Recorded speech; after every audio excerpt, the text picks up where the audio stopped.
ឆ្នោតយួនថ្ងៃនេះផងដែរក៏មានលេខថ្មីច្បាស់ដើម្បីចែកលេខជូនទៅកាន់ពុកម៉ែបងប្អូនទាំងអស់គ្នា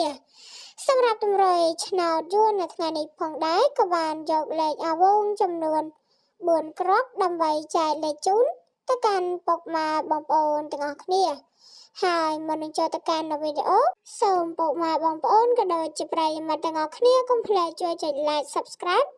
ឬមួយក៏ជាវនឹងឯងម្នាក់មួយផងដើម្បីទទួលបានរាល់ការចែកតម្រុយឆ្នោតយួនអាវងចែកលេខអី04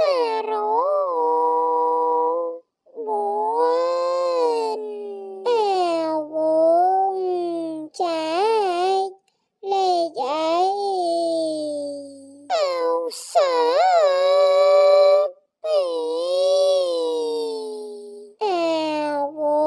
ងចែកលេខអី7 អាវងចែកលេខអីអូខ្ទង់